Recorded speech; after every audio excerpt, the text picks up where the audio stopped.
Hello everyone, welcome to all of you on my YouTube channel Manjeet science classes. So आज हम discuss करेंगे अमीन के second part डाईएज़ोनियम salt के बारे में।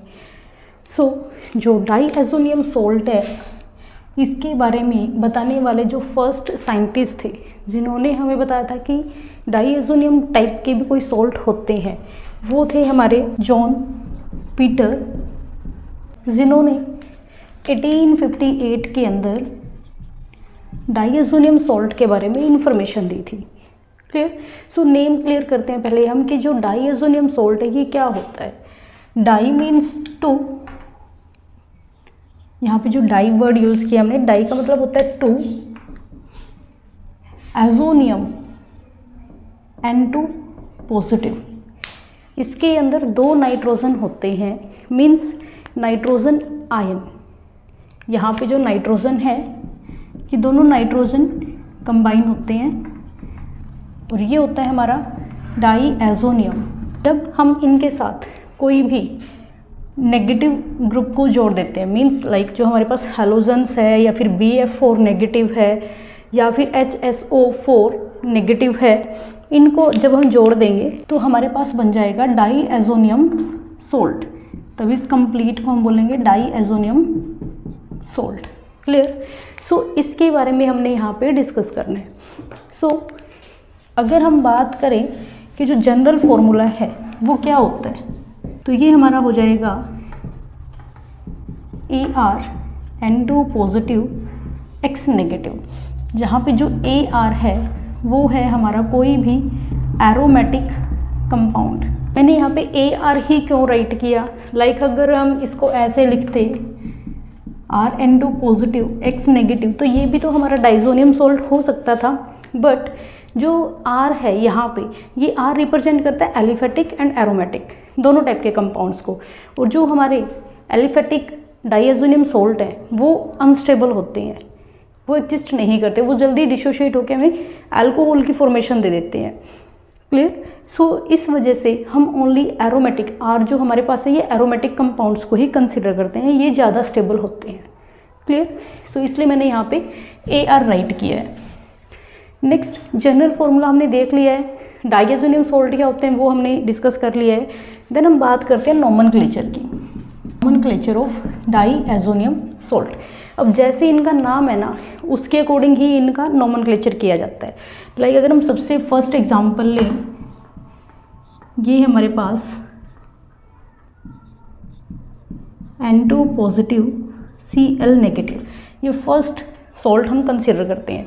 अब देखो इसका नाम क्या है, ये हमारा है बेंजीन, ये हो गया हमारा डाईएज़ोनियम, और ये हमारा क्या है क्लोराइड आयन।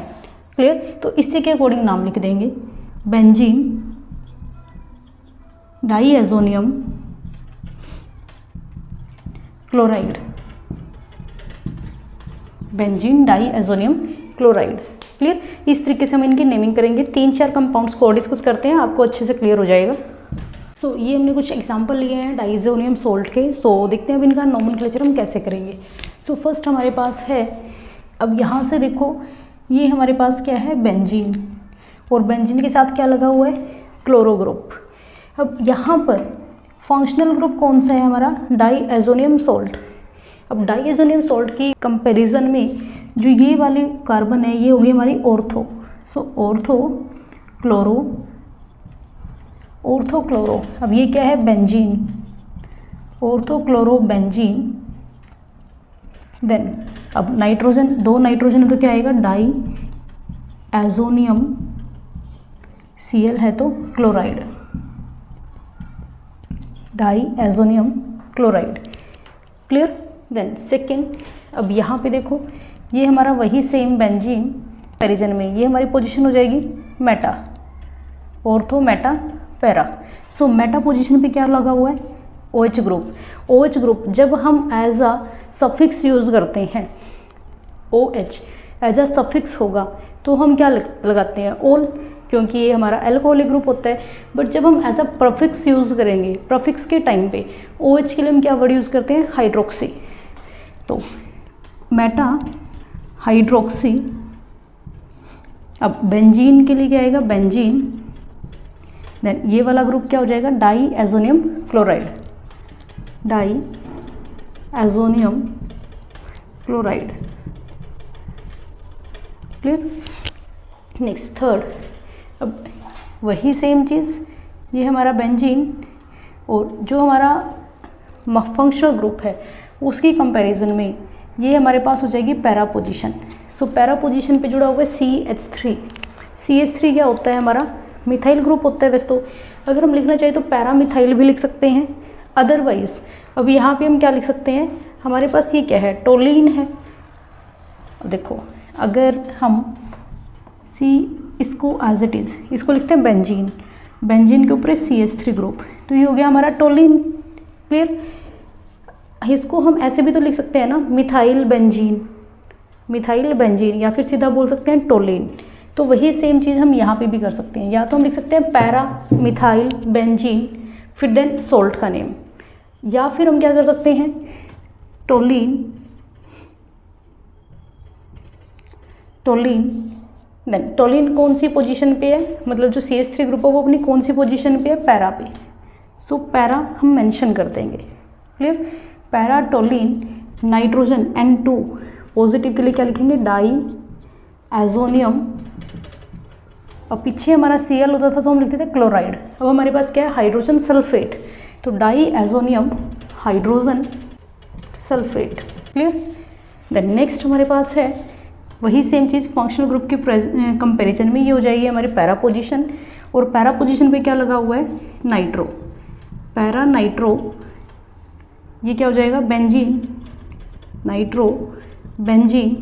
देन N2 को हम क्या बोलेंगे, डाई एजोनियम, और BF4, BF4 क्या हो जाएगा हमारा, fluoroborate, diazonium fluoroborate.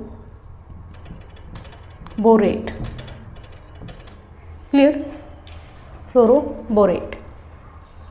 So इस तरीके से हम नॉमेनक्लेचर करेंगे डाई एजोनियम सोल्ट के। सबसे सिंपल है, कंपाउंड्स का पता होना चाहिए, जो मेन फंक्शनल ग्रुप उसका हमें पता होना चाहिए कि क्या होता है। मीन जो जनरल फॉर्मूला है डाइएजोनियम सोल्ट का वो क्या होता है, N2 को हम क्या बोलते हैं, देन सोल्ट है तो हम पीछे कोई भी सोल्ट या फिर कोई भी जो हेलोजन है उनको ऐड कर देते हैं। ज़रूरी नहीं है हेलोजन ही होगा, इसी वजह से मैंने यहाँ पे जो एग्जांपल है इनके अंदर अलग जो अनायन है वो यूज़ किए।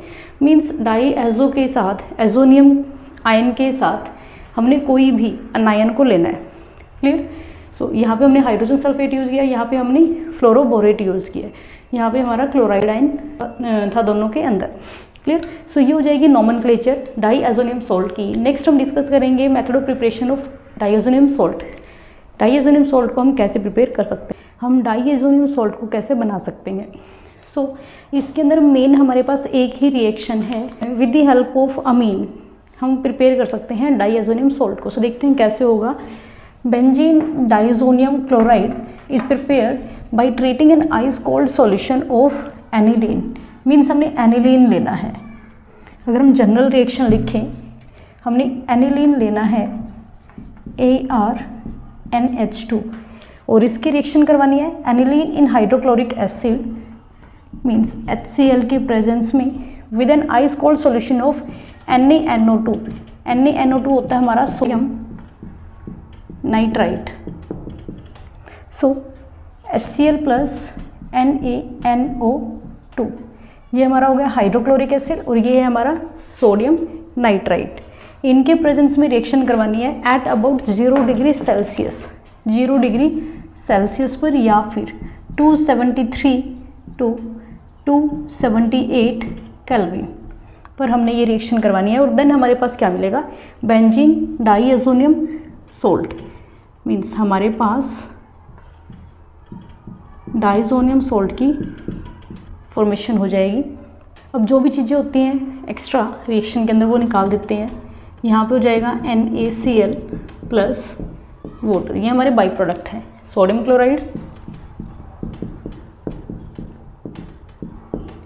ये हो गया वाटर, ये हमारा है डाइएजोनियम क्लोराइड, ये ऑलरेडी मैंने बता दिया आपको। ये एनिलीन, एनिलीन को आप ऐसे भी राइट कर सकते हो NH2 बेंजीन रिंग के ऊपर, ये हमारा हो जाएगा हाइड्रोक्लोरिक एसिड और सोडियम नाइट्राइट। क्लियर। अब ये था हमारा प्रिपरेशन डाईएजोनियम सोल्ट का। अब हम डिस्कस करते हैं कि जो ये रिएक्शन हुई है ये कैसे हुई है, मीन्स इस रिएक्शन का मैकेनिज्म क्या है। सेकंड चीज़ हम डिस्कस करेंगे इस वीडियो के अंदर कि हम यहाँ पे ओनली मैंने AR ग्रुप लिया, एलिफेटिक अमीन्स की फॉर्मेशन, एलिफेटिक अमीन की हेल्प से हमने जो डाइजोनियम सोल्ट है वो क्यों नहीं प्रिपेयर किया। मीन्स यहाँ पे हमारा ओनली एरोमेटिक अमीन, एरोमेटिक डाइएजोनियम सोल्ट ही बना है। क्लियर।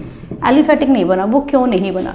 सेकंड चीज़ हम डिस्कस करेंगे यहाँ पे 0 डिग्री सेल्सियस मैंने मेंशन किया है, तो 0 डिग्री सेल्सियस से अगर ज़्यादा हुआ टेम्परेचर देन क्या होगा। सो इन क्वेश्चंस के जो आंसर है वो हम डिस्कस करेंगे इसी वीडियो के अंदर। लास्ट तक वीडियो ज़रूर देखें। सो डिस्कस करते हैं मैकेनिज्म को कि कैसे रिएक्शन हमारी प्रोसीड करती है। सो हम डिस्कस करते हैं method of preparation of diazonium salt.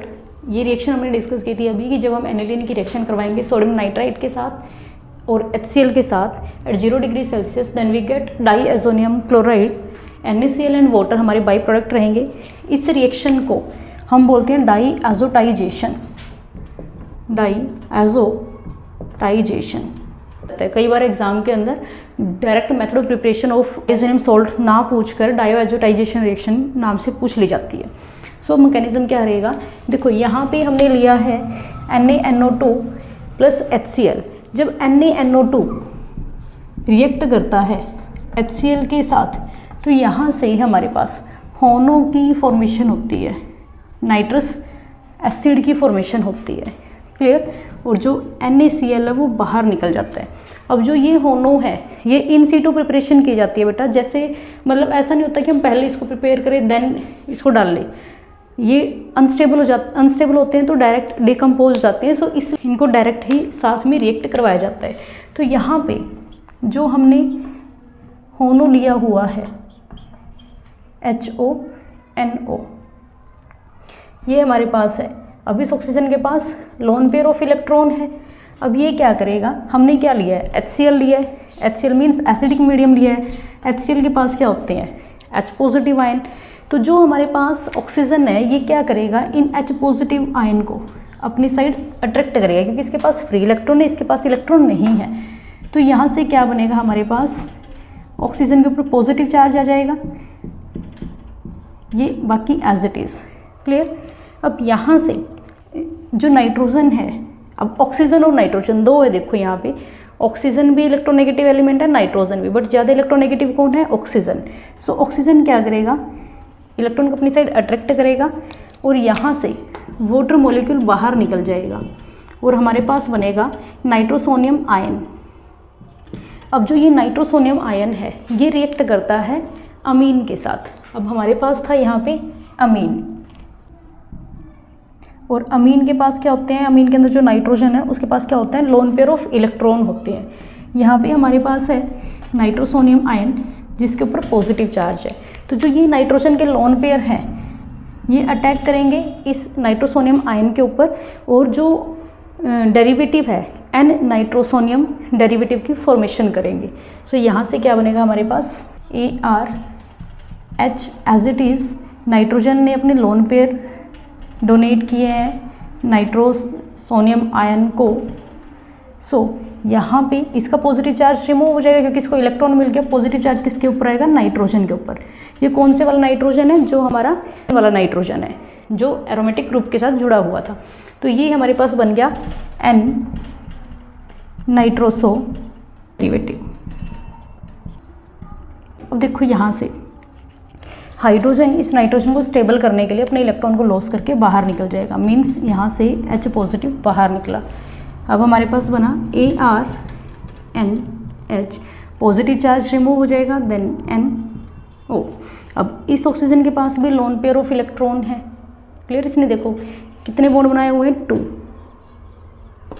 2 bond बना रखे हैं। ऑक्सीजन के पास लास्ट वैलेंस शेल में इलेक्ट्रॉन कितने होते हैं, 6 में से इसने 2 की शेयरिंग की है, 2 लोन पेयर तो इसके पास एज इट इज पड़े हुए हैं।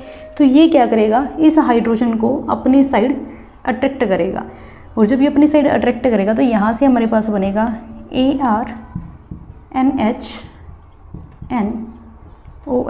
अब इसके ऊपर क्या आ गया, पॉजिटिव चार्ज। ठीक। अब देखो जब इसके ऊपर पॉजिटिव, यहाँ पे ऑक्सीजन के साथ क्या था, डबल बॉन्ड। फिर ये था ना हमारे पास। ओके, सो अब ये स्टेबिलिटी के लिए देखो किस तरीके से यहाँ पे अरेंजमेंट हो सकती है। अब हमारे पास ये इलेक्ट्रॉन ऑक्सीजन के ऊपर पॉजिटिव चार्ज आ गया है, तो ये क्या करेगा, जो पाई इलेक्ट्रॉन उनको अपनी साइड अट्रैक्ट करेगा, क्योंकि ऑक्सीजन की इलेक्ट्रोनेगेटिविटी ज़्यादा है, ये इस इलेक्ट्रॉन को अपनी साइड अट्रैक्ट करेगा। जैसे ही ये इस बॉन्ड के इलेक्ट्रॉन को अपनी साइड खींचेगा तो नाइट्रोजन के ऊपर क्या आएगा, positive charge. Nitrogen positive charge को, जब नाइट्रोजन के ऊपर पॉजिटिव चार्ज आएगा तो ये क्या करेगा, यहाँ से हाइड्रोजन के इलेक्ट्रॉन को अपनी साइड अट्रैक्ट करेगा। सो यहाँ से हमारे पास क्या बनेगा, AR, यहाँ से ये H बाहर निकल गया, -H पॉजिटिव, देन N के बीच में डबल बॉन्ड OH। अब ऑक्सीजन के पास अपने लोन पेयर वापस हो गए, क्योंकि इसने एक लोन पेयर देके यहाँ पे ऑक्सीजन के साथ, हाइड्रोजन के साथ बॉन्डिंग की थी। वही लोन पेयर मीन्स वही दो पेयर ऑफ इलेक्ट्रॉन को इसने क्या किया, अपनी साइड अट्रैक्ट कर लिया। पेयर ऑफ इलेक्ट्रॉन अट्रैक्ट हुआ तो दो लोन पेयर इसके कंप्लीट हो गए। क्लियर। अब यहाँ पे H पॉजिटिव फिर है, ये क्या करेगा, फिर इस H पॉजिटिव को अट्रैक्ट करेगा, फिर अट्रैक्ट करेगा तो यहाँ पे क्या बन जाएगा, अगेन हमारे पास AR N double bond N O के साथ H जुड़ गया, H पहले ही था, इसके ऊपर फिर पॉजिटिव चार्ज आ गया। अब नाइट्रोजन और ऑक्सीजन में से ज़्यादा इलेक्ट्रोनेगेटिव कौन है, ऑक्सीजन है। ये इलेक्ट्रॉन को अपनी साइड अट्रैक्ट करेगा, इलेक्ट्रॉन को अपनी साइड अट्रैक्ट करेगा तो इनके जो बीच का बॉन्ड है ये ब्रेक हो जाएगा। सो यहाँ से हमारे पास क्या बनेगा, यहाँ से हमारे पास बनेगा AR single bond N double bond N। अब इस N का बॉन्ड टूटा है तो इसके ऊपर positive charge plus water molecule बाहर निकल गया। क्लियर। अब यहाँ से हमारे पास बना डाईएज़ोनियम आयन। डाईएज़ोनियम आयन की फॉर्मेशन हो गई। जब हम इस डाईएज़ोनियम आयन की रिएक्शन करवाएंगे X नेगेटिव के साथ तो ये क्या करेगा, पॉजिटिव चार्ज इसको अट्रैक्ट करेगा और हमारे पास फॉर्मेशन हो जाएगी डाईएज़ोनियम सोल्ट की। हमारे पास सोल्ट बन गया। क्लियर। तो इस तरीके से प्रिपेयर करते हैं हम डाईएज़ोनियम सोल्ट को। ये होता है हमारा मेथड कि हम किस तरीके से फॉर्म करेंगे, कैसे ये जो NaNO2 एंड HCl है वो इस रिएक्शन के लिए काम कर रहे हैं। क्लियर। नेक्स्ट हम डिस्कस करते हैं कि जो रिएक्शन है इसके अंदर 0 डिग्री सेल्सियस क्यों लिया गया है और यहाँ पे AR की जगह पे हम एलिफेटिक अमीन्स को क्यों नहीं ले सकते। ओके। सो हमारा क्वेश्चन क्या था कि जो प्राइमरी एलिफेटिक अमीन है, प्राइमरी एलिफेटिक डाईएज़ोनियम सोल्ट है वो क्यों फॉर्म नहीं होते। मैंने ऑलरेडी आपको बताया था कि जो प्राइमरी एलिफेटिक डाईएज़ोनियम सोल्ट है वो अनस्टेबल होते हैं। सो आंसर कैसे राइट करेंगे, because these are highly unstable and decompose even at low temperature. हम लो टेम्परेचर पे रिएक्शन करवा रहे हैं बट फिर भी डिकम्पोज हो जाते हैं और डिकम्पोज होकर कार्बोकटायन एंड नाइट्रोजन गैस की फॉर्मेशन करते हैं। अब जैसे हमारे पास क्या था, हम अगर लेके चलते R N2 positive X negative. Clear. ये हमारा प्राइमरी एलिफेटिक डाईएज़ोनियम सोल्ट है। R को हम एलिफेटिक लेके चलते हैं यहाँ पे। सो यहाँ पे जब इसको हम रिएक्ट करवाते हैं इवन एट 0 डिग्री सेल्सियस पे, जब हमारी ये रिएक्शन चल रही होती है तो ये हाईली अनस्टेबल होने की वजह से डिकम्पोज हो जाते हैं, डिकम्पोज हो जाते हैं और हमें देते हैं carbocation plus nitrogen gas. Clear. ये हमारे पास कार्बोकटायन की फॉर्मेशन होती है। सो दैट्स वाई हम यहाँ पे ओनली एरोमेटिक डाईएज़ोनियम सोल्ट की बात करते हैं, एलिफेटिक डाईएज़ोनियम सोल्ट की बात नहीं करते। नेक्स्ट क्वेश्चन था हमारा कि जो रिएक्शन है इसके अंदर हम बहुत ज़्यादा लो टेम्परेचर क्यों लेके चलते हैं। अगर टेम्परेचर ज़्यादा हो जाएगा तब क्या हो जाएगा। अब देखो नॉर्मल सी बात है, यहाँ पे नाइट्रोजन है N2 की फॉर्म में बाइंड हुआ है डाईएज़ोनियम सोल्ट के अंदर। अगर हम टेम्परेचर को ज़्यादा करेंगे तो जो वो नाइट्रोजन है वो गैस की फॉर्म में बाहर निकल जाएगा, मीन्स वो बाइंडिंग नहीं करेगा यहाँ पे जो एरोमेटिक कंपाउंड है हमारे उनके साथ और हेलोजन के साथ। क्लियर। सो ये भी हमारे पास डिकम्पोजिशन हो जाती है यहाँ पे एरोमेटिक डाईएज़ोनियम सोल्ट की, अगर हम टेम्परेचर को ज़्यादा लेके चलते हैं तो। सो आंसर को कैसे राइट करेंगे, these are formed only in ice cold solution. ये हमें पता है कि जो ये डाईएज़ोनियम सोल्ट है ये आइस कोल्ड सोल्यूशन के अंदर फॉर्म होते हैं। क्यों होते हैं, because if temperature is more than 278 kelvin then amines form phenol. अब हमारे पास क्या था, हमारे पास ये था, जैसे अगर मैं बेसिक एग्जांपल लूँ, ये हमने अभी पढ़ा है कुछ टाइम पहले, N2Cl नेगेटिव, ये हमारा डाईएज़ोनियम क्लोराइड है। क्लियर। सो अगर यहाँ पे जो टेम्परेचर है वो ज़्यादा हो जाए तो ये बना कैसे था, ये हमारा बना था प्राइमरी अमीन से, मतलब हमने एनिलीन की रिएक्शन करवाई थी होनो के साथ, नाइट्रस एसिड के साथ एट 0 डिग्री सेल्सियस पे। अगर टेम्परेचर ज़्यादा हो जाए means greater than 0 degree Celsius, तब क्या होगा, तब हमारे पास जो एनिलीन है ये फिनोल की फॉर्मेशन करेगा और यहाँ से जो नाइट्रोजन गैस है वो हमारी बाहर निकल जाएगी। क्लियर। सो इसी वजह से हम यहाँ पे एरोमेटिक डाईएज़ोनियम सॉल्ट की प्रिपरेशन करते हैं, और जो एरोमेटिक डाईएज़ोनियम सॉल्ट है इनकी प्रिपरेशन भी हम लो टेम्परेचर के ऊपर करते हैं। आई होप आपको क्लियर हुआ हो कि डाईएज़ोनियम सॉल्ट हैं क्या और इनको हम कैसे प्रिपेयर कर रहे हैं, और जो कंडीशंस हमें बोली जाती है कि आइस कोल्ड सॉल्यूशन के अंदर ही प्रिपेयर करना है वो क्यों बोली जाती है। ओके, तो आज हम डिस्कस करेंगे physical properties of diazonium salt के बारे में। सो जो डाईएज़ोनियम सॉल्ट है वो क्या क्या प्रॉपर्टीज शो करते हैं। सो फर्स्ट हमारे पास रहेगी, जो भी डाईएज़ोनियम सॉल्ट है ये हमारे कलरलेस क्रिस्टलाइन सॉलिड होते हैं, इनका कोई कलर नहीं होता और मोस्टली क्रिस्टलाइन सॉलिड के फॉर्म में पाए जाते हैं। नेक्स्ट हमारे पास है rarely soluble in water and stable in cold. ये तो हमें ऑलरेडी पता है कि कोल्ड के अंदर ही स्टेबल होते हैं, but react with water when warm, जिस टाइम हम पानी को गर्म करेंगे या फिर जब इनको गर्म किया जाता है तो ये वाटर के साथ रिएक्ट कर लेते हैं, अदरवाइज़ ये स्टेबल होते हैं कोल्ड स्टेट के अंदर, ये इतना रिएक्ट नहीं करते। जब तो कोई भी चीज़ स्टेबल हो गई वो रिएक्शन नहीं करेगी। बट क्या सारे के सारे डाईएज़ोनियम सॉल्ट सॉल्युबल होते हैं वाटर के अंदर? नहीं। जो हमारा फ्लोरोबोरेट है वो इनसॉल्युबल होता है वाटर के अंदर। Clear. Next, these are unstable in dry state. Dry state के अंदर ये अनस्टेबल होते हैं, डिकम्पोज हो जाते हैं। Then next is their aqua solutions are neutral to litmus. इनका जो एक्वा सॉल्यूशन है वो न्यूट्रल होते हैं, कोई भी एसिड के बेसिक बिहेवियर शो नहीं करते। And last one is conduct electricity. अब जो डाईएज़ोनियम सॉल्ट है इलेक्ट्रिसिटी को कंडक्ट करते हैं देयर एक्वा सॉल्यूशन की फॉर्म में, बिकॉज इनके पास क्या होते हैं, आयंस। अब इनके पास पॉजिटिव एंड नेगेटिव आयंस हैं, तो उन पॉजिटिव नेगेटिव आयन की वजह से, मीन्स जो मोमेंट ऑफ आयन है उनकी वजह से ये कंडक्ट करते हैं इलेक्ट्रिसिटी को, means they are the good conductor of electricity. तो आज हम डिस्कस करेंगे chemical properties of diazonium salt के बारे में। केमिकल प्रॉपर्टीज़ के अंदर बेसिकली हमारे पास दो टाइप की जो मेन प्रॉपर्टीज़ हैं वो रहेंगी।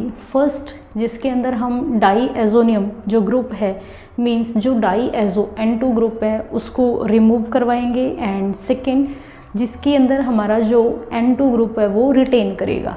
सो दो टाइप की रिएक्शन को डिस्कस करेंगे, reaction involving displacement of diazo group and reaction involving retention of diazo group.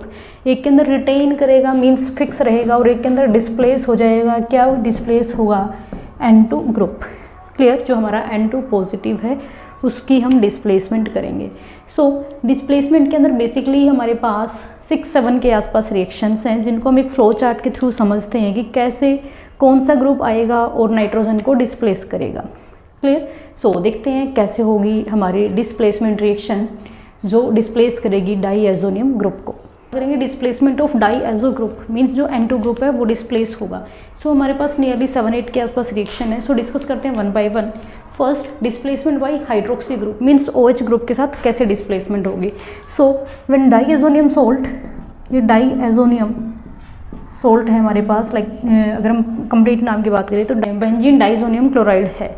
तो अगर हम एक्वा सॉल्यूशन लें बेंजीन डाइज़ोनियम क्लोराइड का और उसको हम हीट करें, देन हमारे पास फिनोल की फॉर्मेशन होती है।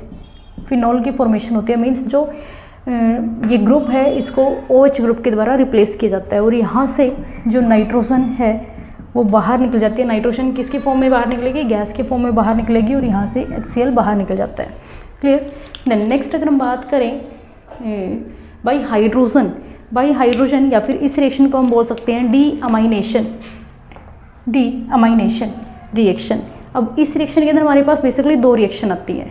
फर्स्ट, अगर हम रिएक्शन करें, यहाँ पे कर देती हूँ मैं, इसीलिए दो रिएक्शन को डिस्कस करेंगे। फर्स्ट हमारी रहेगी जब हम रिएक्शन करवाएंगे H3PO2 की प्रेजेंस में, मीन्स जब डाइज़ोनियम क्लोराइड रिएक्ट करेगा फॉस्फोनिक एसिड के साथ in the presence of copper 1 as a catalyst at room temperature, then we get benzene. हमारे पास यहाँ से बेंजीन बन जाएगा और जो हमारे पास नाइट्रोजन गैस है ये बाहर निकल जाएगी एंड इसके साथ साथ H2PO3 फॉस्फोरस एसिड भी बाहर निकल जाएगा। अब देखो और क्या बच गया यहाँ पे, वहाँ पे Cl बचा हुआ है, यहाँ से हम HCl को बाहर निकाल देंगे। क्लियर। बट अगर यही सेम रिएक्शन मीन्स हाइड्रोजन के साथ ही हम डिस्प्लेसमेंट करवाएं, जब हम रिएक्शन करवाएंगे इथेनॉल के प्रेजेंस में, तब भी हमारे पास बेंजीन ही मिलेगा। क्लियर। नाइट्रोजन गैस एंड जो हाइड्रोजन क्लोराइड है वो हमारे पास यहाँ से बाहर निकल जाएंगे। इसके साथ साथ यहाँ से CH3 CHO इथेनॉल की फॉर्मेशन होगी, नाइट्रोजन गैस बाहर निकल जाएगा प्लस HCl बाहर निकल जाएगा। क्लियर। इन रिएक्शंस को, दोनों ही रिएक्शन को जिसके अंदर बेंजीन की फॉर्मेशन हो रही है, इन रिएक्शन को हम बोलते हैं डीअमाइनेशन। क्लियर। नेक्स्ट हम डिस्कस करते हैं भाई हैलोजन्स। अब हैलोजन के अंदर हमारे पास क्या क्या है, क्लोरीन, ब्रोमीन, फ्लोरीन, आयोडीन, सारे के सारे जो हैलोजन्स है वो कैसे रिएक्शन करेंगे। सो अगर मैं बात करती हूँ फर्स्ट रिएक्शन की, जिसके अंदर क्लोरीन एंड ब्रोमीन की प्रेजेंस हमने ली है, अगर ये रिएक्शन हो रही है इन द प्रेजेंस ऑफ Cu2Cl2 और HCl के प्रेजेंस में, या फिर Cu2Br2 HCl के प्रेजेंस में, देन हमारे पास अगर नीचे वाली प्रेजेंस है Cu2Cl2 in the presence of acid है तो क्लोरोबेंजीन की फॉर्मेशन होगी, नाइट्रोजन गैस बाहर निकल जाएगा। अगर ऊपर वाली है मीन्स Cu2Br2 है तो यहाँ पे ब्रोमोबेंजीन की फॉर्मेशन हो जाएगी, नाइट्रोजन गैस बाहर निकल जाएगी। क्लियर। अब इस रिएक्शन को हम बोलते हैं सेंडमेयर रिएक्शन। यही सेम जो हमारे हैलोजन्स हैं लाइक क्लोरीन एंड ब्रोमीन, यही सेम रिएक्ट कर सकते हैं इन the presence of copper powder और HCl के प्रेजेंस में, या फिर कॉपर और HBr के प्रेजेंस में। ये HCl की जगह पे HBr, यहाँ पे भी HCl की जगह पे HBr आएगा, तो तब भी हमारे पास क्लोरोबेंजीन और ब्रोमोबेंजीन की फॉर्मेशन होगी। अगर हम क्लोरीन की प्रेजेंस ले रहे हैं साथ में तो क्लोरोबेंजीन, अगर हम ब्रोमीन की ले रहे हैं तो ब्रोमोबेंजीन, नाइट्रोजन गैस इसमें भी बाहर निकल जाएगी। ये होती है हमारी नेमिंग रिएक्शन, जो है हमारी Gattermann reaction. Clear. Next fifth, जिसके अंदर हम आयोडीन को लेके चलते हैं। अगर हम रिएक्शन करवाएं डाईएजोनियम सॉल्ट की इन the presence of Ki potassium iodide, Ki के साथ इसको हीट करें तो यहाँ से हमारे पास आयोडोबेंजीन की फॉर्मेशन होती है, और नाइट्रोजन गैस बाहर निकल जाता है, जिसको हम बोलते थे सिजी रिएक्शन, जो हमने हेलोअल्केन्स एंड हेलोअरीन्स वाले चैप्टर के अंदर भी डिस्कस की है। एंड नेक्स्ट जब हमारा लास्ट हेलोजन ले रहे हैं जो है हमारा फ्लोरो, तो जब हम रिएक्ट करवाएंगे डाईएजोनियम सॉल्ट को इन द प्रेजेंस ऑफ, अब देखो डाईएजोनियम सॉल्ट की रिएक्शन करवा रहे हैं, अब किसके प्रेजेंस में करवाएंगे, हमने पहले भी की हुई है। ये जो फ्लोरीन है ये डायरेक्ट रिएक्ट नहीं करेगा, तो हम यहाँ पे लेके चलेंगे फ्लोरोबोरिक एसिड। अब फ्लोरोबोरिक एसिड का फॉर्मूला क्या होता है, HbF4। अब जब हम फ्लोरोबोरिक एसिड की प्रेजेंस में रिएक्ट करवाएंगे तो हमारे पास क्या बनेगा, देखो वहाँ पे हमारे पास जो क्लोरीन है उसको इसको अगर मैं ब्रेक करके देखूँ तो मेरे पास क्या होगा, H positive BF4 negative. Clear. जो Cl है वो इस H के साथ बाहर निकल जाएगा और यहाँ पे बनेगा N2BF4 negative, N2 positive BF4 negative. जो हमारा ये अनस्टेबल प्रोडक्ट होगा, जो ये अनस्टेबल, कुछ टाइम के बाद ये क्या करेगा, ये खुद ही डिकम्पोज हो जाएगा और डिकम्पोज होकर यहाँ से BF3 बाहर निकल जाएगा, नाइट्रोजन गैस बाहर निकल जाएगी और हमारे पास बनेगा फ्लोरोबेंजीन। और ये होती है हमारी बर्ल्स-साइमन रिएक्शन। क्लियर। नेक्स्ट अगर हम डिस्कस करते हैं साइनो ग्रुप के साथ, अब यहाँ पे हमारे पास दो रिएक्शन और रहती है। एक जब डाइएजोनियम जो ग्रुप है उसको साइनाइड रिप्लेस करेगा और नेक्स्ट हमारे पास जब नाइट्रो ग्रुप रिप्लेस करेगा।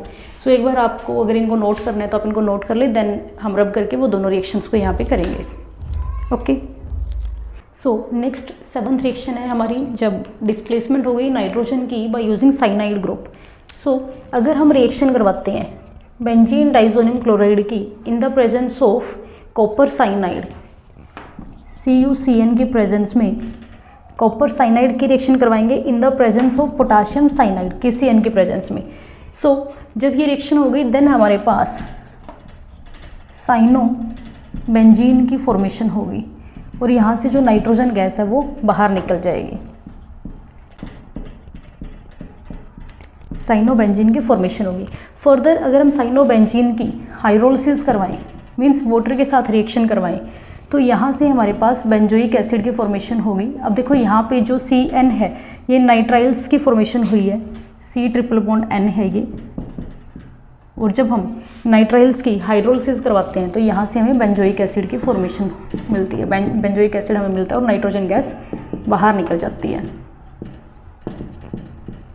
ये जो हम aldehyde phenol, aldehyde ketone and carboxylic acid वाला चैप्टर जब पढ़ेंगे तो वहाँ पे आपको ये काम आएगी कि हम कार्बोक्सिलिक एसिड या फिर एसिड की फॉर्मेशन कैसे कर सकते हैं। तो बाय यूजिंग डाइजोनियम सॉल्ट हम प्रिपेयर कर सकते हैं बेंजोइक एसिड को। एंड नाउ लास्ट रिएक्शन हमारी डिस्प्लेसमेंट ऑफ डाइएजोनियम ग्रुप के अंदर रहेगी, डिस्प्लेसमेंट बाय नाइट्रो ग्रुप। अब देखो लास्ट अभी जस्ट हमने रिएक्शन की थी बल साइमन रिएक्शन, वहाँ पे हमने क्या लिया था, वहाँ पे हमने लिया था फ्लोरोबोरिक एसिड HbF4। अब जब बेंजीन जो डाइजोनियम सॉल्ट है इसने रिएक्ट किया था फ्लोरोबोरिक एसिड के साथ तो हमारे पास फॉर्मेशन हुई थी यहाँ पे बेंजीन डाइएजोनियम फ्लोरेट की। अब देखो यहाँ से नाइट्रोजन एज इट इज़ और यहाँ पे लग गया था BF4 नेगेटिव। क्लियर। अब ये क्या है हमारे पास, ये है बेंजीन बेंजीन डाइएजोनियम, ये बेंजीन फिर डाइएजोनियम और ये है हमारा borate, fluoroborate, benzene diazonium fluoroborate. Clear. जिसको हमने बोला था ये क्या होगा, अनस्टेबल। अब ये अनस्टेबल है तो जब इसकी हम रिएक्शन करवाएंगे सोडियम नाइट्राइट की प्रेजेंस में NaNO2 की प्रेजेंस में तो ये क्या होगा, यहाँ से नाइट्रोबेंजीन की फॉर्मेशन देगा, नाइट्रोबेंजीन। फिर जो ये रिएक्शन है सोडियम नाइट्राइट के साथ in the presence of copper होती है और जस्ट इसको हम हीट करते हैं देन हमारे पास नाइट्रोबेंजीन की फॉर्मेशन मिलती है और यहाँ से नाइट्रोजन गैस बाहर निकल जाती है और BF3 भी हमारा बाहर निकल जाता है। क्लियर। यहाँ पे जो BF3 है, अब देखो BF3 किसके साथ बाहर निकला, यहाँ पे BF3 नेगेटिव,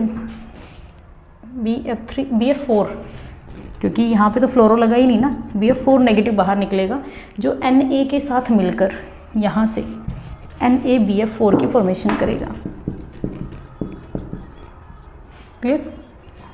सो ये थी हमारी रिएक्शन जिसके अंदर डिस्प्लेसमेंट होती है डाइएजो ग्रुप की। अब नेक्स्ट हम डिस्कस करेंगे वो रिएक्शन जिनके अंदर हमारा जो डाइएजो ग्रुप है मीन्स जो नाइट्रोजन है वो रिटेन रहेगा, वो अपनी पोजीशन पे फिक्स रहेगा, वो डिस्प्लेस नहीं होगा। ओके।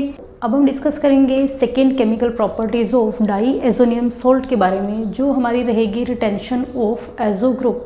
मीन्स जो N2 ग्रुप है वो अपनी पोजीशन पे रिटेन रहेगा, वो डिस्प्लेस नहीं होगा।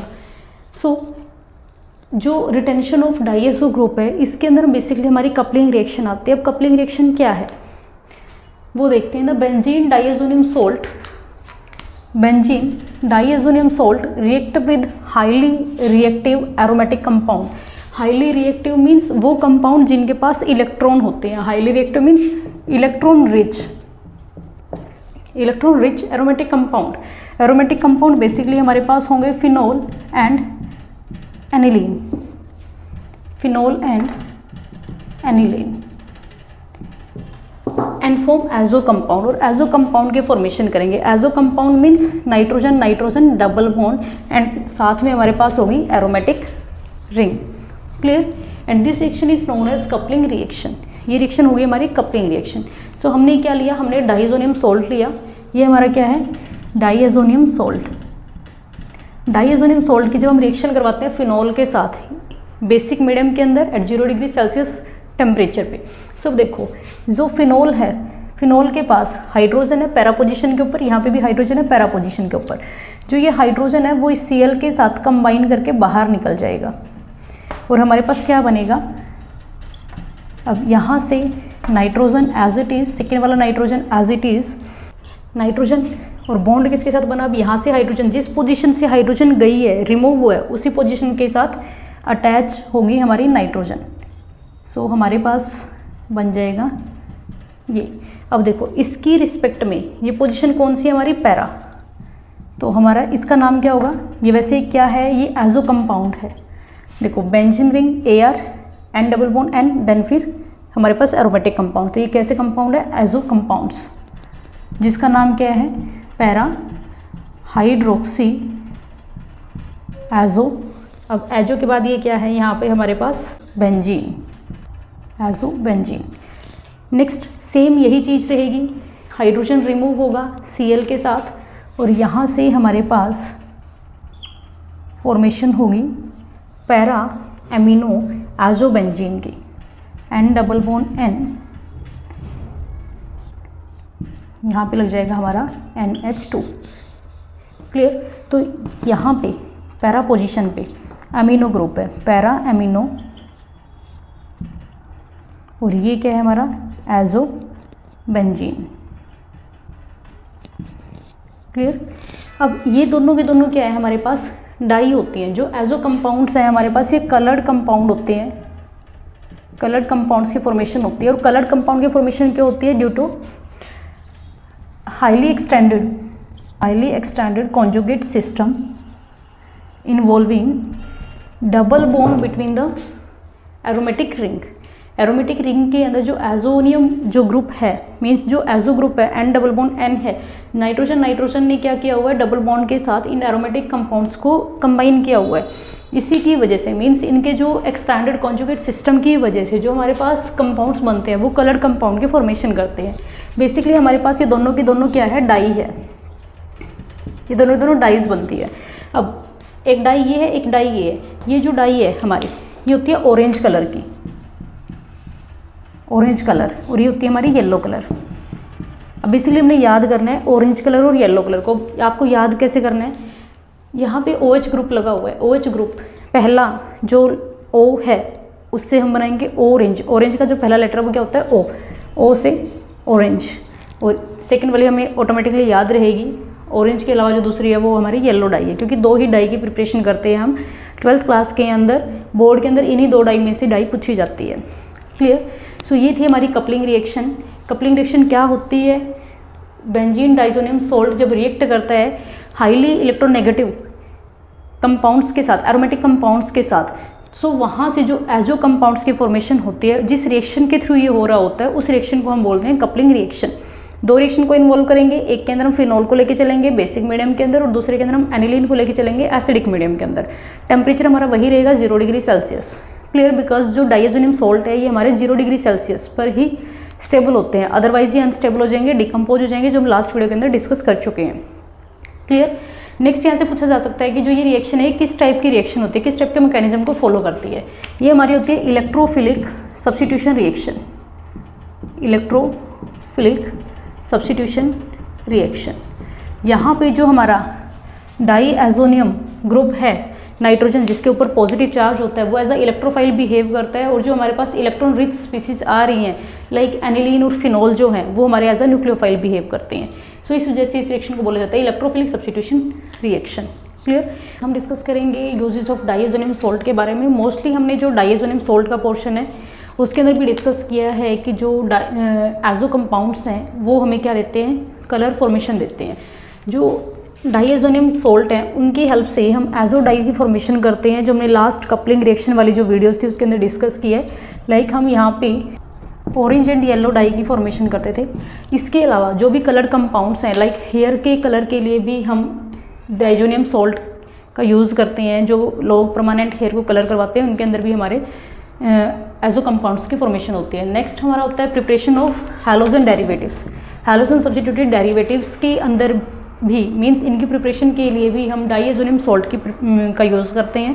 नेक्स्ट इज जो ऑर्गेनिक कंपाउंड्स हैं, ऑर्गेनिक कंपाउंड इंडस्ट्रियल पर्पज़ के लिए, ऑर्गेनिक कंपाउंड को प्रिपेयर करने के लिए हम डाईएज़ोनियम सॉल्ट का यूज़ करते हैं। बेसिकली ये थे हमारे uses of diazonium salt. I hope आपको चैप्टर समझ आया हो। Thank you, have a nice day.